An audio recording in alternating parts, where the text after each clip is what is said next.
马兰这一生泼辣蛮横，但在这种强势的背后，却是超乎常人的卑微与敏感。他生怕被人瞧不起，更生怕被人排斥和背叛。而他这么多年来，心里最大的自卑，就来自于韩美晴。当年在学校的时候，韩美晴就是鹤立鸡群。那个时候，他因为与韩美晴走得近，甚至无数次被男生蓄意接近，而接近他的真实目的，都是为了找机会追求韩美晴。而那时候的马兰，因为来自农村，家庭贫困，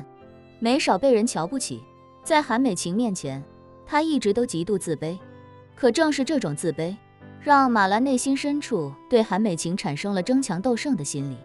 而马兰自认为自己这辈子赢得最大的一次，便是将萧长坤从韩美晴的身边抢过来。原本马兰是能够以胜利者的姿态去面对韩美晴的，可是在与萧长坤结婚之后，萧老太太没少拿韩美晴来讽刺挖苦她，说她是靠身体上位的心机婊，说她比韩美晴的脚指甲都不如，甚至说她毁了萧长坤的一生。这么多年日积月累，韩美晴反而成了他心中无法提及的敏感与伤痛。现在当他意识到去了美国30年的韩美晴竟然在自己不知情的情况下就回到了金陵，他内心的敏感立刻被恨恨戳中。那种无所适从的自卑感顿时让他整个人怒不可遏。更让他无法接受的是，自己的老公早就知道他回来的消息，但是却一直隐瞒着自己，所以他暴走了。哪怕现在正在高速公路上，他也不计后果地暴走了，双臂挥舞着不讲套路和武德的王八拳，对着萧长坤就是劈头盖脸的招呼。萧长坤哪能想到马兰竟然在高速上跟自己动手。为了避免发生车祸，他一脚刹车，直接将车停在了高速公路的快车道上，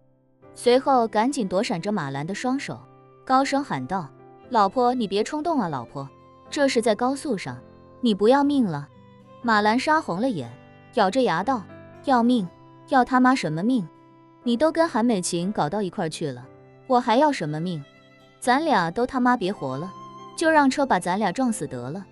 萧长坤也是在这一刻意识到，马兰平时总说要跟自己拼命，这话绝对不只是说说而已。他赶紧求饶道：哎呀，老婆，我跟他真的没什么啊。这时后面传来紧急刹车的声音，一辆小轿车在正后方狼狈减速，随后绕开这辆库里南，从右侧超上来，又一脚刹车将车踩住，放下车窗骂道：操你妈的，不想活了，在高速上停你妈什么车？马兰正在气头上，放下车窗对着那人便怒骂道：妈的老娘就是不想活了，你他妈的怂逼为什么踩刹车？为什么不直接把我们撞死？那人愣了，哪知道会遇到这种不按套路出牌的人，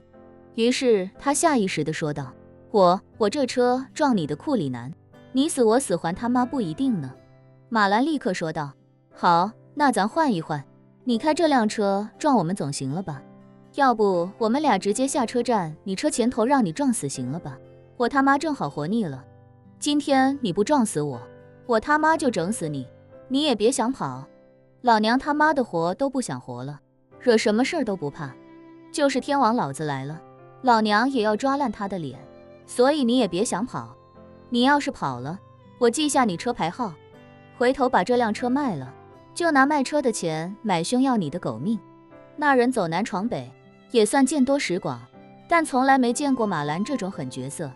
吓得方向盘都握不住了，哆哆嗦嗦的双手合十冲着窗外，一边作揖一边道歉：阿姨对不起，是我冲动了，您是开劳斯莱斯的，我是本田思域的，车上那红标都是淘宝上50块钱一个买来的，您犯不上跟我这种人一般见识，刚才的事都怪我，您千万别往心里去，我上有老下有小，确实惹不起您这种有钱人，求您高抬贵手。马兰看着对方那忐忑慌乱的模样，知道自己这种破釜沉舟的打法再一次赢得了胜利，他也懒得跟陌生人一般见识，便直接呵斥道：赶紧滚！那人如蒙大赦，连忙道：我这就滚，这就滚。说完一脚油门踩到底，车便慢悠悠地开走了。这人一走，马兰立刻将目标重新锁定在了肖长坤身上，一拳头砸在仪表台上，怒骂道：肖长坤，你他妈最好跟老娘说实话，韩美琴到底什么时候回来的？肖长坤心里又惊又怕，哆哆嗦嗦地解释道：我真不知道啊，我就是在老年大学碰上他在那当教授，所以我才知道他回来了，具体什么时候回来的，我根本就不清楚啊。你放屁！马兰咬着牙道，韩美琴走了这么多年，回金陵没跟你联系。肖长坤心虚地撒谎道，我说的都是实话，真是在老年大学凑巧遇见的，而且我跟你说了，人家有对象，都要结婚了，我跟他肯定清清白白啊。马兰皱紧眉头，一个人思考着什么，片刻后，他仿佛突然顿悟了一般，大喝一声，我知道了。说罢，他指着肖长坤，怒气冲冲地说道，咱们2个人这么多年，你跟我提过2次离婚，一次是我打牌把钱都输光了，还有一次就是我因为传销被抓进看守所出来之后。说到这里，马兰冷声分析道，打牌的事就不说了，错确实在我，但是传销那一次，我在里面遭了那么大的罪，我一出来你就要跟我离婚，而且自那之后，咱俩可就分房睡了，这么长时间也再没有过夫妻生活。你给我说实话，韩美琴是不是就在我被抓的那段时间里回来的？肖长坤整个人顿时吓得一身冷汗，这一刻他有些不认识自己眼前的这个女人了。他心里不禁暗忖，这他妈还是马兰吗？马兰有那么强的逻辑分析能力吗？不过他打死也不敢承认这个时间节点，于是便撒谎道，老婆，真不是你想的那样，那段时间我跟叶晨我俩为了找你，都快把金陵翻个底朝天了，哪有时间跟别人见面啊？不信等会儿到了机场，你当面问问叶晨。肖长坤相信叶晨肯定会帮自己圆谎，毕竟当时去接韩美琴的时候他也在场，他知道这里面的456，肯定不会说漏嘴。可没想到马兰此刻却没有被他牵着鼻子走，而是冷声道，我问你干什么？我要问也是去问韩美琴，她不是要结婚吗？好，等婚礼当天，我亲自去婚礼现场问问她为什么要勾引我马兰的老公。肖长坤吓得脸色惨白，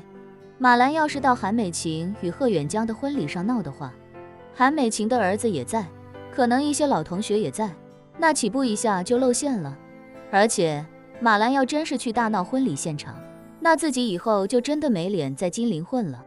金陵混不下去，家里也待不下去，那自己岂不是无路可走了？紧张不已的肖长坤只能苦苦哀求道，老婆，你就信我这一次，咱什么都不说，就只说人家都要结婚了这一件事儿，我跟他也不可能有什么，你就单从这一点也能看出我是清白的啊。马兰怒道，如果韩美琴是我被抓的时候回来的，这都已经过去很长时间了，这么长时间，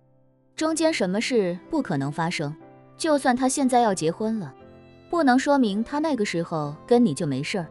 说不定就是你俩趁我被抓搞在一起，你要找我离婚我没同意，然后他才找别人结婚了。肖长坤吓得心直颤，马兰这是福尔摩斯附体了，这不就破案了吗？这不就……马兰见肖长坤不说话，顿时质问道，更坚定了自己的推测，顿时火冒三丈，一边愤怒地在肖长坤身上撕吧，一边骂道，好啊，看你这架势，还真让我说对了是吧？肖长坤，你这个没良心的王八蛋，老娘在看守所被你妈和肖微微合起来欺负，腿都给我砸断了，你他妈可倒好，竟然在外面跟韩美琴勾搭上了，你看我不他妈撕烂你的脸，再把你的2个眼珠子给你抠出来。说罢，马兰便像发了疯一样，对着肖长坤拼命厮打。肖长坤只觉得脸上到处都火辣辣的疼，崩溃不已的他正要打开车门逃出去，身后忽然传来一阵警笛声，紧接着便听见扩音器的声音，前面那辆库里南干什么呢？谁让你们在高速上停车的？立刻靠边停到应急车道上去。肖长坤一听警察来了，也不管是民警还是交警，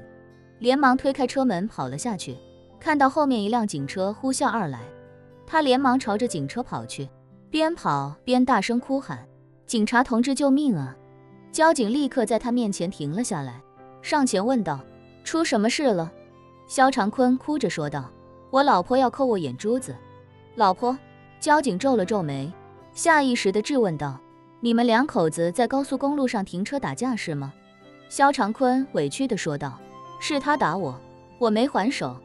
马兰这时候也推开车门跑了下来，朝着交警喊道：警察同志，别听这个王八蛋瞎说，是他出轨老情人，给我戴了绿帽子，老娘跟他拼了。交警哭笑不得，冷脸说道：真把高速公路当自己家了是吧？你们不要命，其他司机还要命呢。说罢，他看向肖长坤，开口道：把车钥匙拿过来，我们同事帮你把车开到交警队，你们两个跟我的车走，到队里接受处罚。